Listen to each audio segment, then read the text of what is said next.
Thanks, Johan. Thank you, Commissioner Hickey. Innovation is such an important part of the experience and the mindset of the,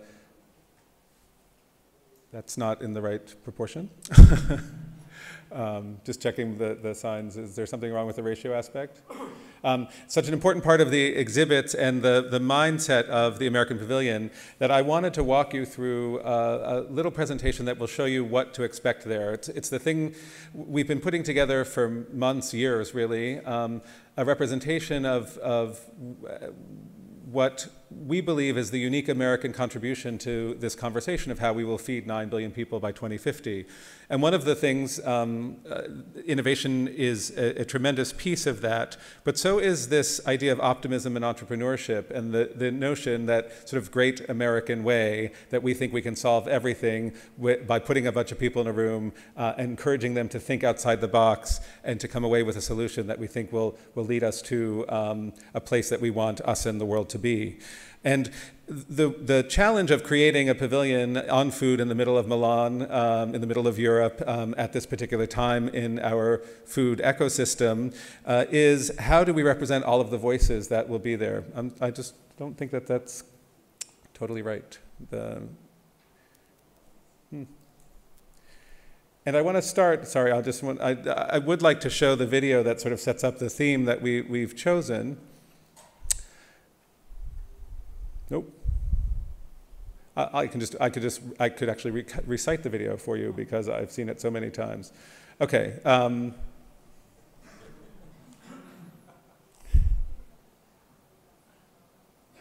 Anyway, forget that. What we chose, forget it.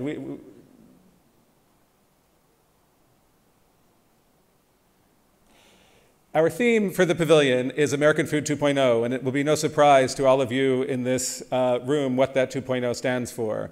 Obviously, it stands for the notion that technology and innovation will have something to contribute to the way that we approach food in the future.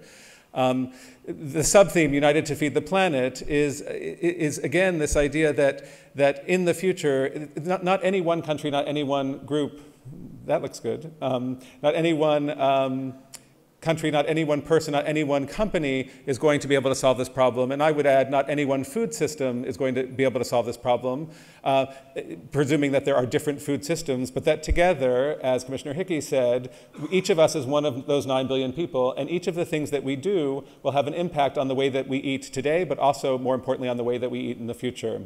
And this idea of 1 in 9 billion and the combination of innovation are what are the threads you'll find when you come to the American Pavilion. And we're trying to set up a story that has as many different voices as there are, not just in the United States, but in the world, each of which has some value in the larger conversation.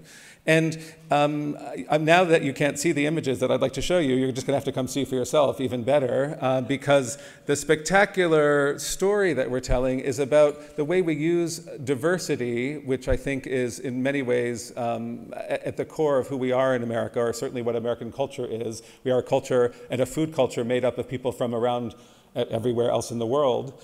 But the idea that through diversity we can find our way to abundance, and that the way that we will feed people is to have many of these different opinions, many of these different approaches, scientists, researchers, cultural participants, all sorts of different elements of our society come together to move our one united food system to some place we want it to be in the future. And certainly, it just doesn't want to look right, does it? What happens when we do that? No, it's just not. It's time. Time to come together at our table. Time to recognize the challenges facing our food system and address the future of our planet. Time to embrace what unites us and celebrate what makes us unique. It's time for American food. I'm sorry, that's not good enough. You'll just have to trust me. It's time for American Food 2.0. So what is good about that is I'm going to talk without the visuals about some of the things that we are doing, because our innovation programs that we're launching today are one of a very broad spectrum of programs that we're going to be producing. And as you approach the pavilion and you come up the ramp that's this beautiful structure created as a conversation between nature and technology with one of the largest vertical growing walls that has ever been built, a real harvestable wall that will produce 15,000 kilograms of food in the course of course of the 6 months, and is 100 meters long by 50 meters high. And the idea there is to show that not that all food in the future will be grown on vertical walls standing up in the midst of fairs or exhibitions, but that by combining both the visual aspects, the cultural components, the science that we know about hydroponics and water recapture, and even by thinking about old technologies, heirloom seeds, different ways of polycropping and various ways of approaching agriculture, we can come up with new solutions that are rooted in our old traditions. And this wall on the American Pavilion is juxtaposed against the other side of the building, which is where all of the technology is held.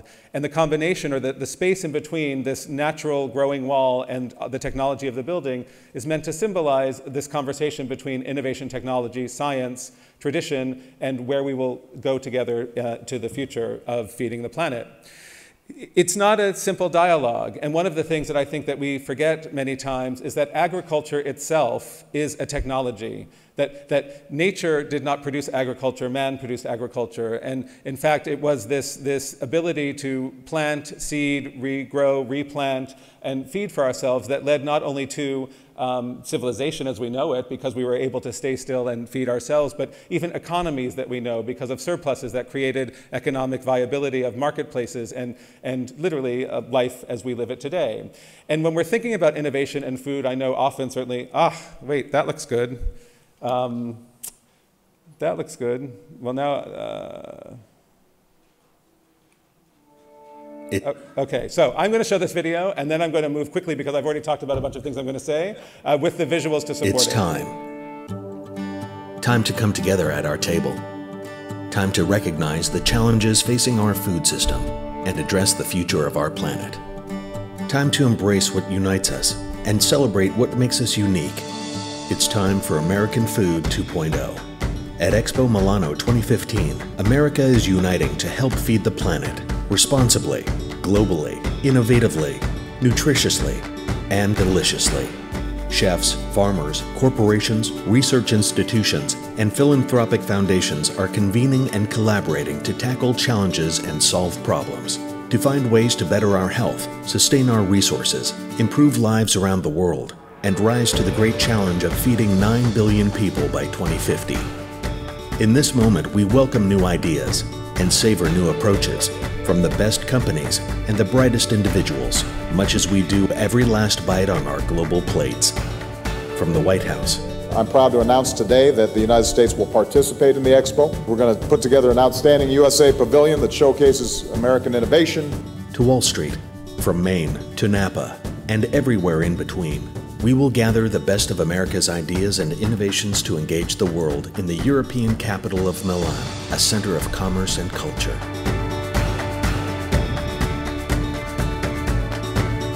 As Expo Milano rolls out the pasta and sets the global stage, American Food 2.0 enthusiastically, graciously RSVPs. We're bringing our spirit of optimism, our energy, and the innovation that makes us constantly strive to address the biggest challenges and make things better.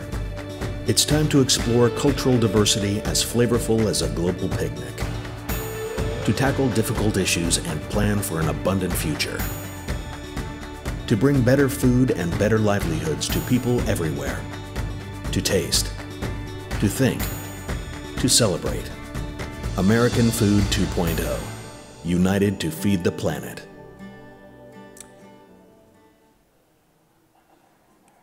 Okay. Thank you. That's for the technicians, so thank you. The applause is for the technicians. Thank you for making that work. So again, this idea of American Food 2.0, technology, innovation, even the role that Silicon Valley and that whole ecosystem plays. But also, I would add the notion that food is an evolution, that we do not eat today how we ate 50 years ago in America, in Italy, anywhere, and we will not eat how we eat today 50 years from today. There's a 3.0 coming for food, not just in America, but in the world.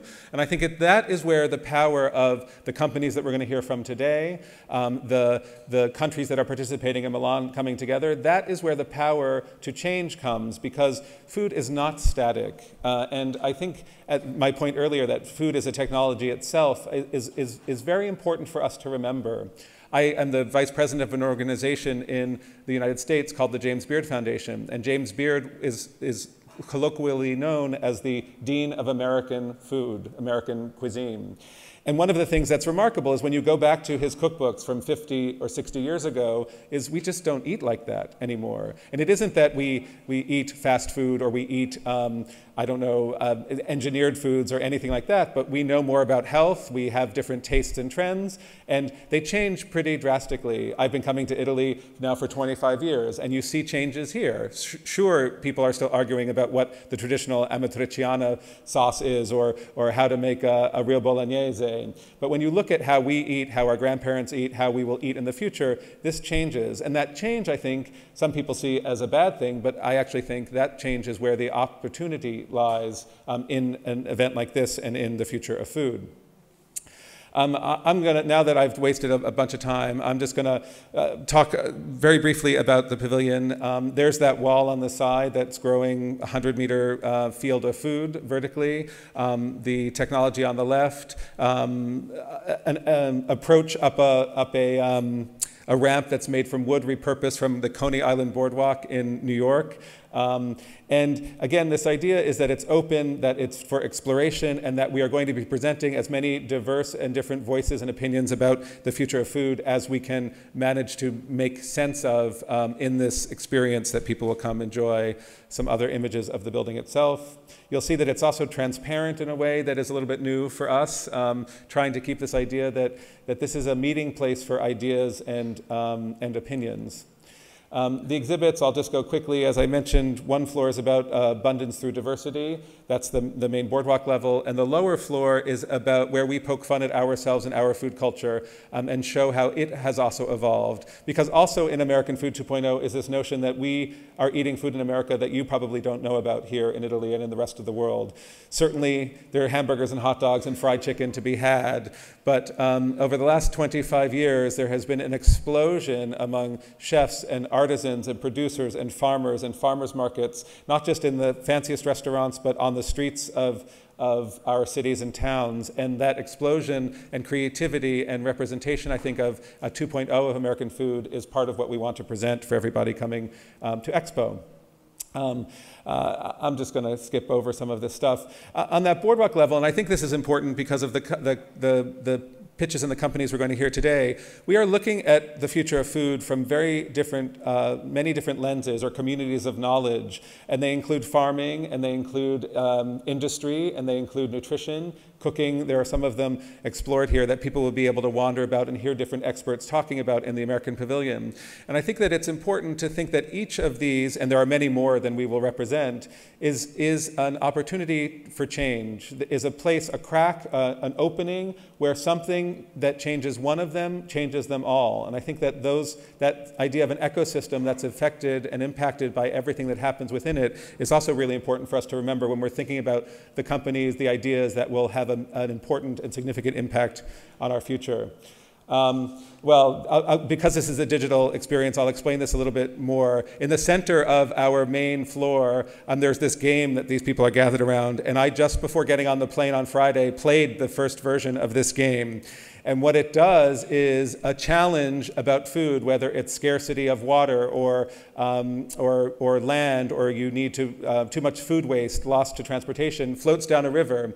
And the 8 people standing around it get to make decisions about where they're going to send that challenge to be fixed, whether it's to farming or research or policy to make a change for the future. And I know it sounds a little bit wonky, but basically you're sitting there playing hockey or foosball with big ideas about food security in the future that really force you to collaborate together. The idea there is that we are all in this together, as we've been saying over and over. Downstairs, this is just some of the images of the American food culture that we are making fun of, and the regional food culture that we think not many people know or are familiar with. One of the parts, I'm going to go quickly through this because I don't want to take up too much time. This trend of food trucks in the United States is huge, and we are we're creating 6 trucks to serve regional foods at Expo. My clicker seems stuck.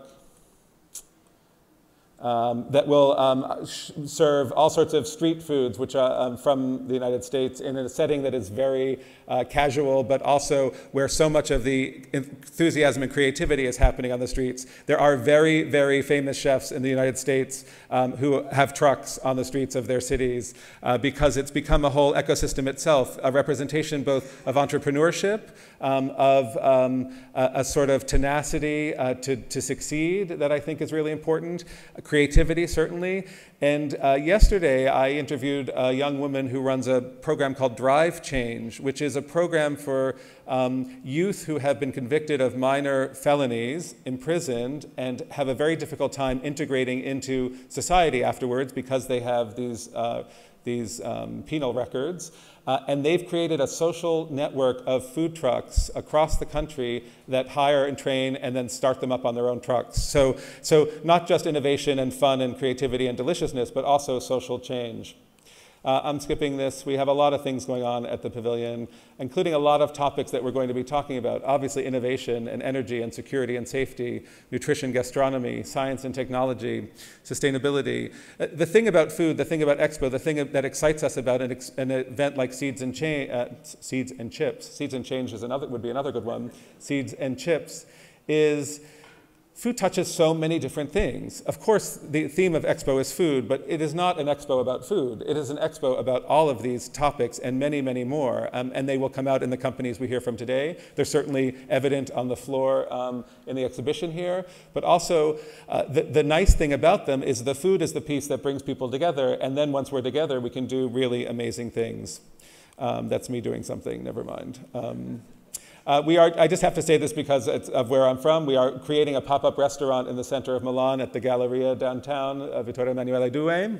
And this is the view from the restaurant. And we'll be bringing some of the greatest chefs from across the United States to cook regional typical food from their restaurants, but also, and this is the part that I think is really fun, we've invited great Italian chefs to come and cook their interpretations of American food. So Carlo Crocco, you may know, or Massimo Bottura are all coming to cook their versions of American food in the American restaurant. See, I don't think that a lot of people think of this as American food, but these are all American chefs that have cooked at the James Beard House in New York. And I think that's another aspect of that 2.0 that we're trying to show. I'm going to skip through all of these sorts of things and get right to the heart of our accelerator. This is why we're here. We all know what an accelerator looks like. And a few points that I'll leave for my next speaker, our next speaker, Jan Aman, who is another curator of our innovation programs, to pick up on. And these are, I think, important things to keep in mind. I said the first when I began, agriculture is a technology. It is not nature to grow things, however we decide to do them, whether you're organic or biodynamic. All of those things are systems of science and knowledge and a way of interacting with the world. And agriculture, from the very beginning, is a technology, and I think that is its power and also comes with some responsibility. I would say also disruption is a natural process, and I know disruption is the word that this community loves to hear. Mutation is a natural process. The way that things change in nature is through a real serious disruption, a mutation that is not anticipated, and I think that that's something that we can keep in mind in thinking about what we're looking for, the solutions we're looking for future food issues. Entrepreneurship breeds creativity.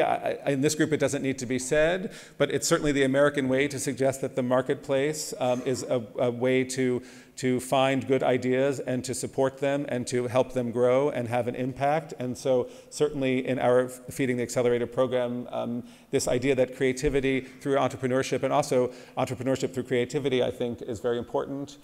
Something that is always really important to remind people when we're talking about global food system issues, when you think that there are 9 billion people or you think there are 1 billion people starving or some of the challenges of nutrition and climate change and all of the problems like that we face. They can seem daunting and we can seem impossible to solve. But actually, it just takes very small things to have a big impact. And one of the themes that Commissioner Hickey mentioned for the pavilion is that each of us is one of the 9 billion people who will be here in the future, and that literally what we have for breakfast has an impact on how those people will eat in the future. And I think to give people, to empower people with the agency to be mindful of the decisions they make, that they have an impact, I think is an important thing to remember.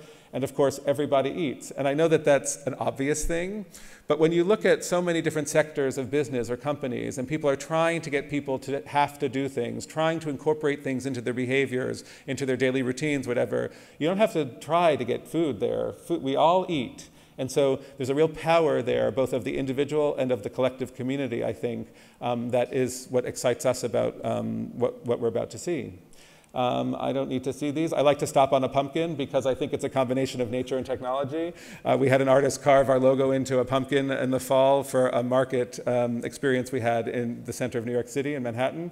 And I think that that's just a good reminder that we're talking about food here. It's a natural product that grows, but it's always been, our relationship, man's relationship to food has always been one of innovation and technology. And I will stop there. Thank you very much.